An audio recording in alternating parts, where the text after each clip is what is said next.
Buyer buyer applied buyer duty to apply है in absence of contract to contrary seller are not bound to deliver. इसमें जो sales of goods act है, इसमें buyer कहेगा, जैसे मैंने आपको मेरे आपके बीच कॉन्ट्रैक्ट हुआ कि मैं आपको 100 बेल सेल करूंगा और इस संडे को गुड्स डिलीवर होंगे, तो आपका ड्यूटी है कि आप मुझे कॉल करें कि सर वो 100 बेल आप कल लेके आ रहे हैं, कहाँ पे। तो यहाँ पर अनलेस अदरवाइज है आपके पास में, seller is not bound the buyer, a buyer therefore can not expect delivery of goods unless he applied the delivery by the seller.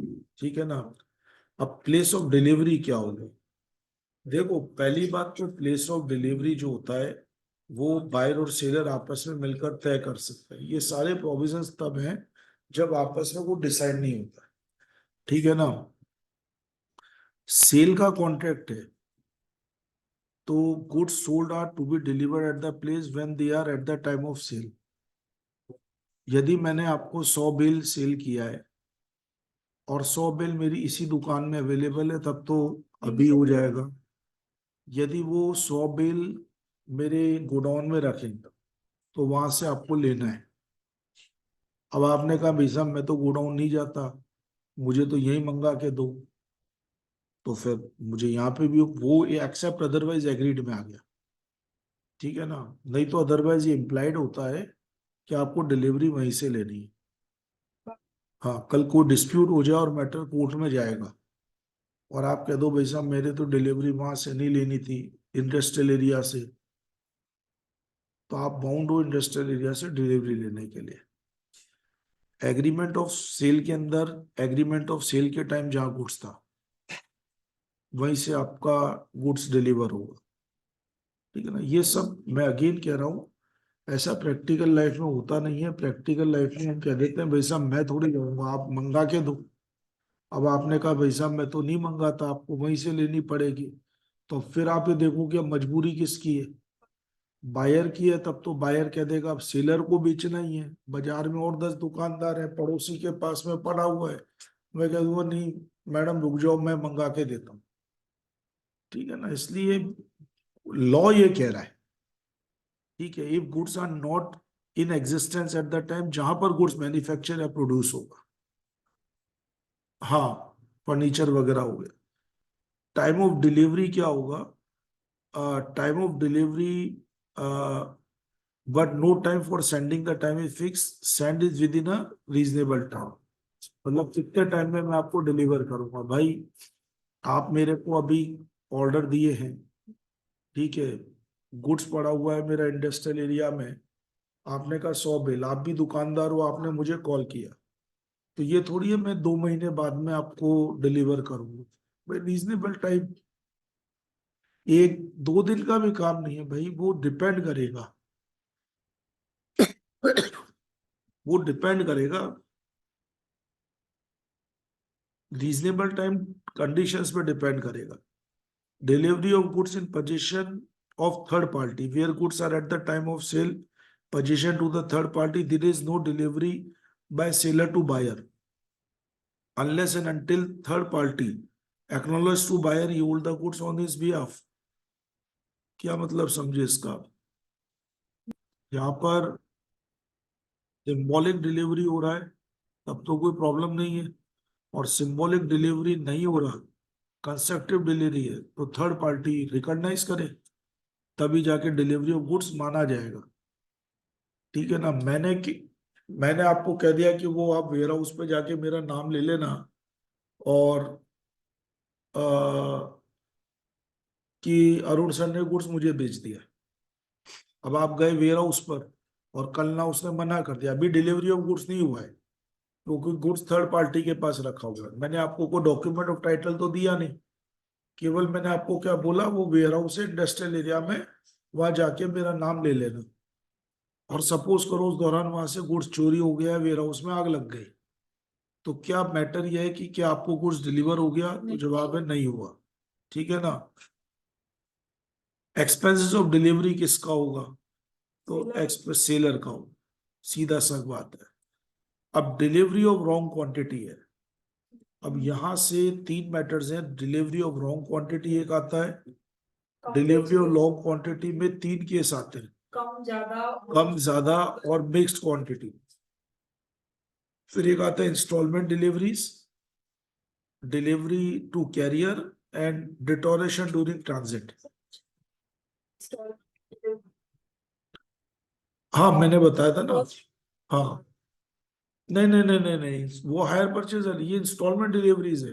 Instalment delivery का मतलब है कि मैंने आपको 100 यूनिट डिलीवर करना था, अब मैंने आपको 50 ही किया। हाँ नहीं करेगा वो एक्सेप्ट।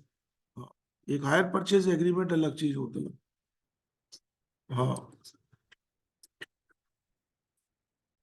यहाँ पर, यहाँ तो कुछ भी नहीं है, मेन तो इधर से चालू होता है। यदि इसने लेसर क्वांटिटी दी है तो बायर रिजेक्ट कर सकता है, ठीक है। But if buyer accept the delivery, he shall pay them at the contract rate, ठीक है ना।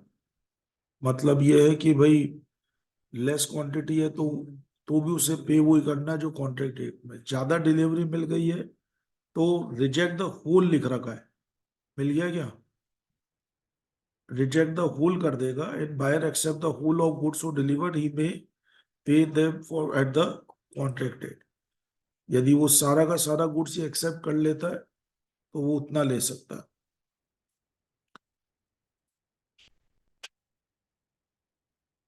भाई कॉमन सेंस की बात है, ज्यादा क्वांटिटी दे दी तो 3 ऑप्शंस हैं।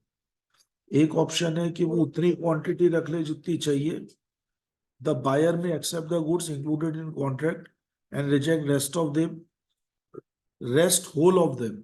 मेन बात ये है, वो चाहे तो सारा भी रिजेक्ट कर सकता है। और एक थर्ड है, buyer accept whole of goods, he has to pay at the contract rate.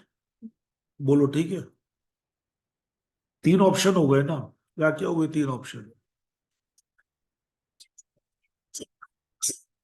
मतलब इसको यूं याद कर ले, पूरा ही रिजेक्ट कर ले, पूरा ही एक्सेप्ट कर ले, जितना चाहिए उतना रख ले, बाकी का रिजेक्ट कर, ठीक है ना। और यदि मिक्स्ड विद अदर्स है, यानी उसके पास कुछ गुड्स ऐसे आ गए जो आ, दूसरे डिस्क्रिप्शन के हैं, तो इसके पास में क्या क्या राइट है आपके पास, रिजेक्ट द रेस्ट, या रिजेक्ट द होल है। Reject the rest, reject the whole, भाई दो ही है options. Reject the, accept the whole तो हो ही नहीं सकता भाई, नहीं वो लेगा क्यों।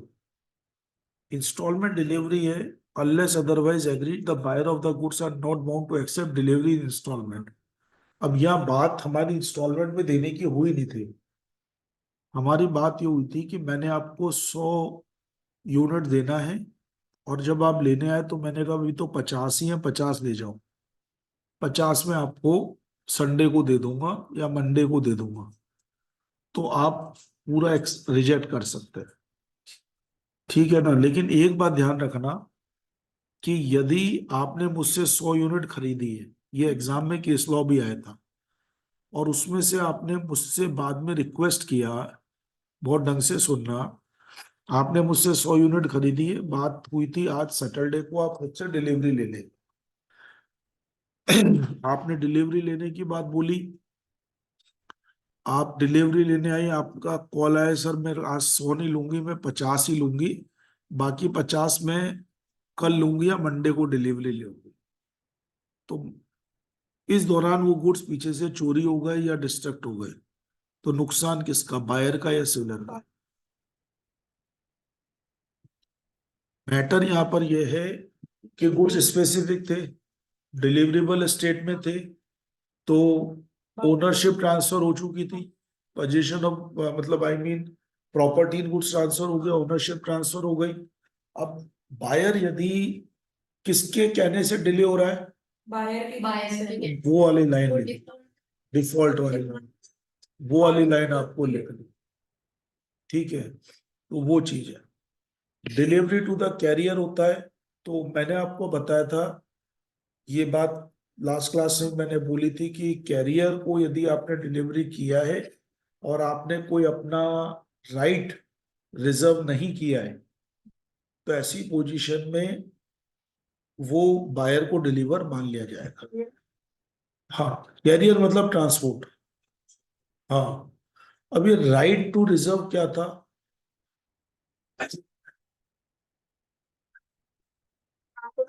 नहीं, किस चीज का राइट?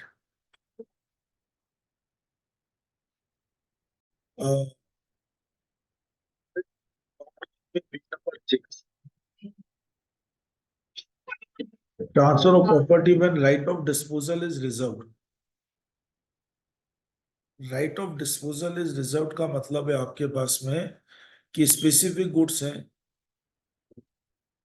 तो नॉर्मल स्पेसिफिक गुड्स में तो जैसे गुड्स डिलीवरेबल स्टेट में होते हैं, या कोई असल्टन गुड्स हैं, फ्यूचर गुड्स हैं, कोई अनसल्टन असल्टन गुड्स हैं, तो जैसे वो असल्टन हो जाते हैं, appropriation as per the contract होते ही डिलीवरी, वो ओनरशिप ट्रांसफर हो जाती है।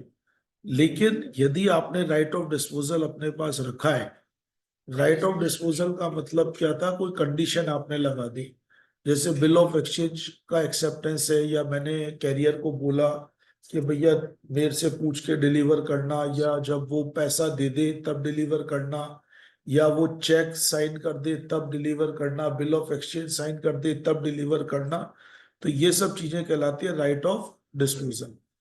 तो उस केस में फिर ओनरशिप तभी ट्रांसफर होगी जब वो कंडीशन कंप्लाई हो जाए, ये मैटर था। अदरवाइज ये जो अभी अपन पढ़ रहे हैं, इसमें तो क्या लिख रखा है? एक्सेप्ट अदरवाइज कुछ भी नहीं है, तो वो वाली चीज है। ठीक है, अब ये डिटोरेशन ड्यूरिंग ट्रांजिट हो जाए तो नुकसान किसका है? ट्रांजिट में यदि कोई लॉस होता है, ट्रांजिट में यदि कोई लॉस होता है तो वो नुकसान किसका माना जाता है? लेकिन यहाँ पर एक्सेप्ट अदरवाइज पॉसिबल है। मैटर किस, रिस्क किसका कई बार होता है, तो वो देखना पड़ेगा। इसके बाद में आपके पास में बायर्स। अच्छा, अब ये एग्जाम में ये लिखने को नहीं आ रहा कि व्हाट आर द रूल। हमारा चैप्टर कहाँ से चालू हुआ था? हमारा चालू हुआ था पेज नंबर 1 से, rule relating to the delivery of goods. तो rule relating to the delivery of goods यदि पूरा लिखने को आ जाए तब तो दो दो लाइन है, लेकिन नॉर्मली ऐसा नहीं होगा, इसमें केस लॉ टाइप क्वेश्चन ही फिट बैठता है। पेज नंबर 4 पर buyer's right to examine the goods, तो नेचुरल है बायर को गुड्स एग्जामिन करने की पावर है। ठीक है, एक्सेप्टेंस ऑफ गुड्स कब माना जाता है? ये हमने पहले भी पढ़ा था। या तो वो सेलर को इन्फॉर्म कर दे कि मैंने गुड्स खरीद लिया है, या वो रीजनेबल टाइम पीरियड तक कोई जवाब नहीं देता, तो भी ये मान लिया जाएगा कि उसने गुड्स एक्सेप्ट कर लिया है। या फिर आपके पास में कोई वो ऐसा काम कर ले जिससे कि ये पता चले कि जैसे उसने उस गुड्स को आगे बेच दिया या प्लेस कर लिया, इसका मतलब उसने गुड्स एक्सेप्ट कर लिया है। Buyer is not bound to return rejected goods. अब यहाँ पर जैसे मान लीजिए आपने मुझे गुड्स भेजा, आपने भेजा, आप सेलर हैं, मैं बायर हूँ, आपने गुड्स भेजा भेजा मुझे, और वो गुड्स गलत क्वांटिटी गलत क्वालिटी का था, तो मैंने रिजेक्ट कर दिया। तो मैटर ये है कि वापस भेजने की जिम्मेदारी किसकी है? आप जयपुर रहते हो, तो वो सेलर की है। अब वो खर्चे आए तो सेलर उठाए, सेलर कहे अरे भाई साहब आप, अब वो खर्चा कौन उठाएगा भैया यहाँ से वापस आप तक भेजने का? इसलिए not bound, buyer is not bound to reject return the rejected goods unless otherwise agreed, where the goods are delivered to buyer and he refuses to accept them, having the right to do so, he is not bound to return them to the seller. It is sufficient if he intimate the seller that he refuses to accept them. Liability of buyer for negligencing or refusing delivery, where the seller is ready and willing to delivery of goods and requires the buyer to take the delivery, and the buyer does not within the reasonable time, और उस दौरान कोई loss हो जाता है, तो ऐसी position में take delivery he is entitled to claim a reasonable charge for care and custody of goods, where the negligent refuses the buyer to take delivery amount to amount to repudiation of contract, the seller right to sue for the price and damage। या दो बातें बोली हो। आपको मैंने delivery की बात हुई थी कि साहब संडे को मैं आपको 100 यूनिट डिलीवर करूंगा। मैंने आपको कॉल भी किया कि भाई वो आप 100 यूनिट ले जाइए। अब 2 महीने हो गए और आप डिलीवरी लेने नहीं आए, और वो 2 महीने से मेरे गोडाउन में रखा हुआ है। उस दौरान मान लीजिए गुड्स ऐसा है कि मुझे उस पर कुछ कोई पेस्टिसाइड वगैरह डलवाना पड़ा, कोई एग्रीकल्चर रिलेटेड है, उसमें मेरे 2,000 रुपये खर्च हो गए, तो वो 2,000 रुपये आप देने के लिए बाउंड है। ठीक है ना, क्योंकि नेग्लिजेंस किसकी हो रही है? बायर की। तो सेल्स ऑफ गुड्स कॉन्ट्रैक्ट में तो आप जितना कॉमन सेंस लगाएंगे उतना फटाफट काम होता जाए। ये चीज है। ठीक है आता